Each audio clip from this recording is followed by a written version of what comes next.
ಕಾಲ ಎಷ್ಟೊಂದು ಬದಲಾಗಿ ಬಿಡ್ತು ಅಲ್ವಾ? ಇಲ್ಲ ಇಲ್ಲ, ಕಾಲ ಬದಲಾಗೋದಿಲ್ಲ, ನಾವು ಬದಲಾಗ್ತಾ ಇದ್ದೀವಿ. ನಮ್ಮ ಮನಸ್ಥಿತಿಗಳು ಬದಲಾಗ್ತಾ ಇದೆ.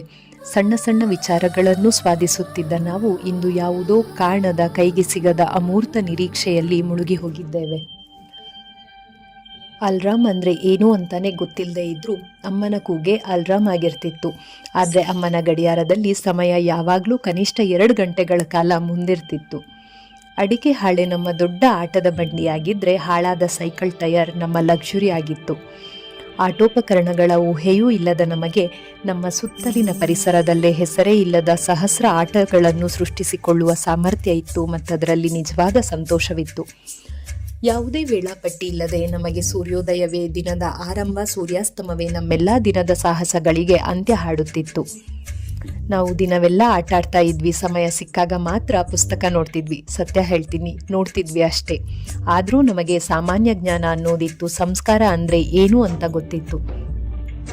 ಪುಸ್ತಕದ ಮಧ್ಯೆ ಇಟ್ಟ ನವಿಲುಗರಿ ಮೊಟ್ಟೆ ಇಡುತ್ತೆ ಅನ್ನೋ ನಂಬಿಕೆ ಇತ್ತು. ಪಾಸು ಫೇಲ್ ಗಿಡದ ಎಲೆಯೊಂದು ಪರೀಕ್ಷೆ ಬರೆಯೋ ಮೊದಲೇ ನಮ್ಮ ಫಲಿತಾಂಶ ತಿಳಿಸ್ತಾ ಇತ್ತು. ಹಣ್ಣಿನ ಬೀಜ ನುಂಗಿದರೆ ಹೊಟ್ಟೆಯಲ್ಲಿ ಮರ ಬೆಳೆಯೋ ಭಯ ಇತ್ತು. ತಂದೆ ತಾಯಿ ಗುರುಗಳು ಅಂದರೆ ನಾವು ಏನೇ ಮಾಡಿದರೂ ಹೇಳದೇ ತಿಳಿದುಕೊಳ್ಳಬಹುದಾದ ಅಪ್ರತಿಮ ಶಕ್ತಿಯುಳ್ಳವರು ಎಂಬ ಆತಂಕ ಇತ್ತು. ಪೆನ್ನಿನೊಳಗೆ ರೀಫಿಲ್ಗೆ ಸುತ್ತಿದ ನಮ್ಮ ಹೆಸರು ಬರೆದ ಕಾಗದದ ಚೂರು ನಮ್ಮ ಪೆನ್ನನ್ನು ಕಳ್ಳತನದಿಂದ ರಕ್ಷಿಸುತ್ತಿತ್ತು.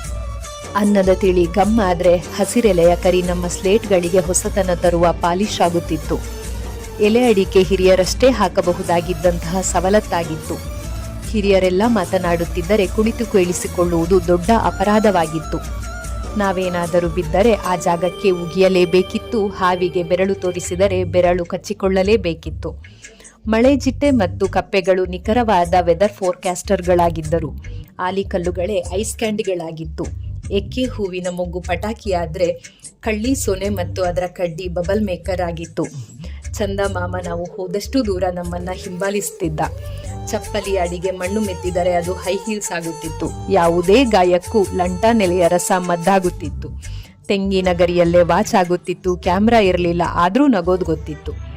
ಅಪ್ಪ ಅಮ್ಮನಿಗೆ ಮಾಡುತ್ತಿದ್ದ ಚಿಕ್ಕ ಪುಟ್ಟ ಸಹಾಯವೇ ದೊಡ್ಡ ಸಾಧನೆಯಾಗುತ್ತಿತ್ತು. ಹೀಗೆ ಮೆಲುಕು ಹಾಕ್ತಾ ಹೋದರೆ ಸಮಯನೇ ಸಾಲೋಲ್ಲ. ಇದೆಲ್ಲ ಕೇವಲ ನೆನಪುಗಳಲ್ಲ, ಜೀವಂತವಾಗಿದ್ದ ಭಾವನೆಗಳು. ಆಗ ಬದುಕು ತುಂಬಾ ಸರಳವಾಗಿದ್ದರೂ ಸಂತೋಷ ಅಗಾಧವಾಗಿತ್ತು. ಜೀವನ ಅಷ್ಟೊಂದು ಅನುಕೂಲಕರವಾಗಿರದಿದ್ದರೂ ಆಳವಾಗಿತ್ತು. ಆ ಮುಗ್ಧತೆ, ಆ ಸರಳತೆ, ಆ ಜೀವಂತ ಕ್ಷಣಗಳು ಮತ್ತೆಂದು ಬರುವುದೋ ಎಂಬ ನಿರೀಕ್ಷೆಯಲ್ಲಿ ಇಂದಿಗೆ ಉಳಿದ ಈ ನೆನಪೊಂದೇ ಲಾಭ. ಧನ್ಯವಾದಗಳು.